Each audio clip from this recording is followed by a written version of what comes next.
ನಿಂತ್ಕೊಂಡಿದ್ದೀರಾ? ನಾವು 2-3 ಬಂಕಲ್ಲಿ ಸುತ್ಕೊಂಡು ಎಲ್ಲ ಕಡೆ ಸುತ್ಕೊಂಡು ಬಂದಿದ್ದೀರಿ. ಹಾಕ್ತಾರೆ ಅಂದ್ಬಿಟ್ಟು ಬಂದಿದ್ದೀರಿ, ನಿಂತ್ಕೊಂಡಿದ್ದೀರಿ.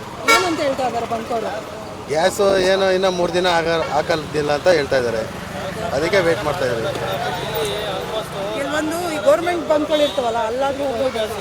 ಗೌರ್ಮೆಂಟ್ ಬಂಕ್ಗಳಲ್ಲಿ ಮೇಡಮ್ ಎಲ್ಲ ಪ್ರೈವೇಟೇ. ಏನು ಮಾತಾಡೋದಕ್ಕೆ ಗೊತ್ತಾಗ್ತಾ ಇಲ್ಲ. ಎಲ್ಲ ಸುತ್ತಿ ಖಾಲಿ, ಎಲ್ಲ ಗ್ಯಾಸ್ ಖಾಲಿ. ಹೋಗೋದಕ್ಕೆ ಒಂದು ಅರ್ಧ ಲೀಟ್ರ್ ಇಟ್ಕೊಂಡಿರ್ತೀವಿ, ಅದನ್ನು ಖಾಲಿ ಆಗ್ತಾಯಿದೆ. ಹೆಂಗೆ ಹೋಗೋದು? ಕಳ್ಕೊಂಡು ಹೋಗೋಕ್ಕೆ ಆಗೋದಿಲ್ಲ ನಮಗೆ. ನಮಗೂ ನಾವು ಬಂದು ಒಂದು 2 ಅವರ್ ಆಯ್ತು ಅಲ್ಲಿಂದ ನಿಂತ್ಕೊಂಡಿದ್ದೀವಿ. ಎಲ್ಲ ಬೆಳಗ್ಗಿಂದನೂ ನಿಂತಿದ್ದಾರೆ.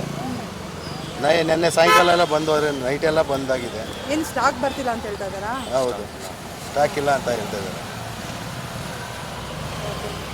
ಹೇಳಿ ಸರ್. ಮೇಡಮ್ ಏನು ಹೇಳೋದು ಮೇಡಮ್, ಎಲ್ಲ ಕಡೆ ಹುಡ್ಕೊಂಬಂದು ಎಲ್ಲ ಗ್ಯಾಸೇ ಇಲ್ಲ ಅಂತಾರೆ. ಮನೆ ನೋಡೋ ಗಲಾಟೆ ಆಗಿರೋದ್ರಿಂದ ಇಲ್ಲೂ ಮುಚ್ಚಾಕಿದ್ದಾರೆ. ಇನ್ನು ನಾವು ಏನು ಮಾಡೋದು? ಇನ್ನು ಯಾಕೆ ನಾವು ಇರೋ ಗ್ಯಾಸ್ ಹಾಕ್ಕೊಂಡು ಎಕ್ಸ್ಟ್ರಾ ಏನೋ ಒಂದು 5-10 ರೂಪಾಯಿ ಕೊಡ್ರಿ ಅಂದರೆ ಕೊಡಲ್ಲ. ಈಗ ಆಲ್ರೆಡಿ ಎಲ್ಲ ಕಡೆನೂ ರ್ಯಾಪಿಡೋ ಊಬರ್ ಕಡೆಯಿಂದನೂ ಕಡಿಮೆ ರೇಟ್ ಕೊಡ್ತಾರೆ. ಮೀಟ್ರ್ ಹಾಕಿದ್ರೆ ಮೀಟ್ರ್ ದುಡ್ಡು ಇಷ್ಟೊಂದು ಜಾಸ್ತಿ ಬರುತ್ತೆ ಅಂತ ಅದನ್ನೂ ಕೇಳ್ತಾರೆ. ಈಗ ಗ್ಯಾಸ್ ರೇಟ್ ನೋಡೋದು 105 ರೂಪಾಯಿ 102 ರೂಪಾಯಿ ಅಂದರೆ ನಾವು ಎಲ್ಲಿಂದ ಹೋಗೋದು? ಅಲ್ಲಿ ಮನೆ ಮೇಂಟೈನ್ ಮಾಡೋದು ಹಿಂಗೆ ಹಾಕ್ಕೊಂತಾರೆ ಮೇಡಮ್. ಅದ್ರ ಪ್ರಶ್ನೆ ಇಲ್ಲ. ಹಾಕ್ಕೊಂಡ್ರು ನಮಗೆ ಎಷ್ಟು ದಿನ ಬರುತ್ತೆ ಇಲ್ಲಿ? ಸ್ಟಾಕ್ ಇಲ್ಲ ಅಂತಾರೆ. ಗೌರ್ಮೆಂಟ್ ಸರ್ಕಾರ ಏನಾದ್ರು ಮಾಡಿಕೊಟ್ರೆ ಆಗುತ್ತೆ ಮೇಡಮ್. ಸ್ಟಾಕ್ ಬರುತ್ತೆ, ಇವ್ರು ಮಾಡಿಕೊಡ್ಬೇಕು. ಇವ್ರು ರೇಟ್ಗಳು ಜಾಸ್ತಿ ಮಾಡ್ಕೊಂಡು ಗಲಾಟೆ ಮಾಡ್ಕೊಂಡು ಒಬ್ಬೊಬ್ಬರು ಅವರಿಂದ ಮುಚ್ಚಾಕಿದ್ದಾರೆ. ನೋಡಿ ಮೊನ್ನೆ ಎಲ್ಲ ಹಾಕಿದ್ದಾರೆ ಅಂತಲ್ಲ, ಇವತ್ತು ನೋಡಿದ್ರೆ ಇಲ್ಲ ಅಂತಾರೆ. ನೋಡಿ ಎಷ್ಟು ಜನ ನಿಂತಾರೆ. ಬೆಳಿಗ್ಗೆ 5 ಗಂಟೆಗೆಲ್ಲ ಬಂದು ಕೂತಾರೆ ಮೇಡಮ್. 5 ಗಂಟೆಗೆ ಬಂದು ಯಪ್ಪ ಕೂತಿರೋದಂತೆ. ತಳ್ಕೊಂಡು ಹೋಗ್ಬೇಕಂದ್ರೆ ಎಲ್ಲಿಂದ ತಳ್ಕೊಂಡು ಹೋಗ್ತಾರೆ? ಇಲ್ಲಿ ಯಾರು ಬಂದು ಸಹಾಯ ಮಾಡ್ತಾರೆ? ಹಿಂದೆ ಇವಾಗ ತಲ್ಲಕ್ಕೆ ನೋಡ್ತಾರೆ, ಯೋಚನೆ ಮಾಡ್ತಾರೆ. ಅಂಥದ್ದು ನಾವೆಲ್ಲ ಹಿಂಗೆ ರೋಡಲ್ಲಿ ನಿಂತ್ಕೊಂಡು ನೋಡಿ ಎಷ್ಟು ಜನ ನಿಂತಾರೆ. ಹೊಟ್ಟೆ ತಿಂಡಿಗಳು ಮಾಡಿರಲ್ಲ ಆ ಥರ ನಿಂತಿದ್ದಾರೆ ಜನಗಳು. 3 ಗಂಟೆ ಒಂದೊಂದು ದಿನ ಊಟನೇ ಮಾಡೋಕ್ಕಾಗ್ತಾಯಿಲ್ಲ. ಫಸ್ಟ್ ಆಫ್ ಆಲ್ ಊಟನೇ ಮಾಡೋಕ್ಕಾಗ್ತಾಯಿಲ್ಲ. ಊಟ ತಿಂಡಿ ಏನು ಮಾಡೋಕ್ಕಾಗಲ್ಲ. ಇನ್ನು ಮನೆ ಸಂಸಾರ ಮೇಂಟೈನ್ ಮಾಡ್ಬೇಕಂದ್ರೆ ಎಷ್ಟು ಕಷ್ಟ ಆಗುತ್ತೆ ಇಲ್ಲಿ.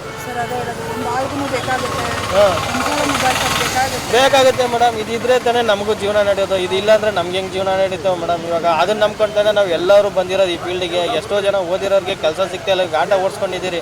ಆಟೋ ಆದರೆ ಓಡಿಸ್ಕೊಂಡು ಸ್ವಲ್ಪ ದುಡಿಯೋಣ ಚೆನ್ನಾಗಿರೋಣ ಅಂತ ಬರ್ತೀರಿ. ನೋಡಿದ್ರೆ ಈ ಥರ ಬಾಧೆ ಆದರೆ ಇನ್ನು ತುಂಬ ಕಷ್ಟ ಸರ್. ನಿಮ್ಮೊಬ್ಬರಿಗೆ ಎಲ್ಲ ಪ್ಯಾಸೆಂಜರ್ಸ್ಗೂ ತೊಂದರೆ ಆಗ್ತಾ ಇದೆ.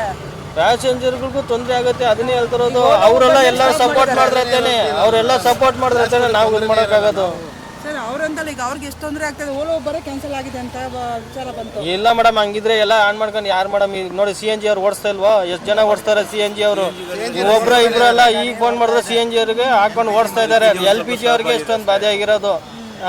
ಮನೆಯದು ಅದೇ ಪ್ರಾಬ್ಲಮ್ಮು, ನಮ್ಮ ಆಟೋದವರು ಅದೇ ಪ್ರಾಬ್ಲಮ್ಮು.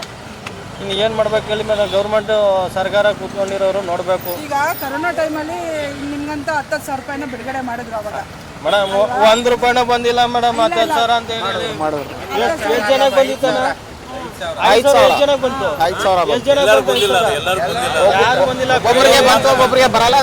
1 ಲಕ್ಷ ಜನಕ್ಕೂ ಬಂದಿಲ್ಲ. ಬರೀ 10,000 ಜನಕ್ಕೆ ಬಂದಿರೋದು. ಅದು ಡಿಮ್ಯಾಂಡ್ ಮಾಡಿ ಸರ್. ಡಿಮ್ಯಾಂಡ್ ಮಾಡಿದ್ರೆ ಅಲ್ಲ, ಇಲ್ಲಿ ನಿಂತ್ಕೊಂಡು ನೀವು ಪ್ರೆಷರ್ ಹಾಕೋದಲ್ಲ. ಹೋಗಿ ಎಲ್ಲಿ ಕೇಳ್ಬೇಕು ಅಲ್ಲಿ ಹೋಗಿ ಕೇಳ್ಬೇಕಲ್ವಾ? ನೀವು ಎಲ್ಲೋ ಕೇಳಬೇಕು, ಅಲ್ಲಿ ಕೇಳಬೇಕು. ಇಲ್ಲಿ ಕುತ್ಕೊಂಡು ಪೆಟ್ರೋಲ್ ಬಂಕ್ ಹತ್ರ ಬಂದು ಮುಷ್ಕರ ಮತ್ತೊಂದು ಮಗದೊಂದು ಸರ್. ನನ್ನ ಕೆಲಸ ಮಾಡೋದು ಬಿಟ್ಟು ನಿಮ್ಮ ಜೊತೆ ಮಾಡಕ್ ಬರೋಕ್ಕಾಗಲ್ಲ. ನಿಮ್ಗೆ ನಾನು ಅನುಕೂಲ ಮಾಡ್ಕೊಡ್ತೀನಿ. ನೀವು ಪ್ರೊಫೆಸರ್ ಇದ್ರಲ್ಲ, ನಮ್ಗೆ ಸ್ವಲ್ಪ ನಿಂತ್ಕೊಂಡು ಜೊತೆಗೆ ಹೆಲ್ಪ್ ಮಾಡ್ರಿ. ತಿಳಿಸ್ತಾ ಇದ್ರಿ ಬನ್ನಿ. ನೀವು ಹೆಲ್ಪ್ ಮಾಡ್ದೈತಾನೆ. ಇವಾಗ 4 ದಿನ ನಿಮ್ಗೂ ಆಟೋ ಬೇಕು. ಇವಾಗ ಬುಕ್ ಮಾಡಿದ್ರೆ ನಿಮ್ಗೂ ಆಟೋ ಬರುತ್ತಲ್ಲ. ಇವಾಗ ಎಮರ್ಜೆನ್ಸಿ ಯಾರೋ ಬಿದ್ದಿದ್ರು ನಾವೇ ಓಡೋಗೋದು. ಯಾರು ಬರೋಲ್ಲ, ಇವರು ಬರೋಲ್ಲ. ನೀವು ಪೊಲೀಸರು ಪ್ರೆಸ್ ಅವರು ಬರೋಲ್ಲ. ಆಟೋದವ್ರು ಹೋಗಿ ಹೆಲ್ಪ್ ಮಾಡ್ಬೇಕು. ಈಗ ಆಗಲೇ ಒಬ್ಬ 2 ವೀಲರ್ ಬಿದ್ದ, ನಾವು ಓಡೋಗಿ ಹೆಲ್ಪ್ ಮಾಡಿರೋದು. ಆಟೋದವ್ರು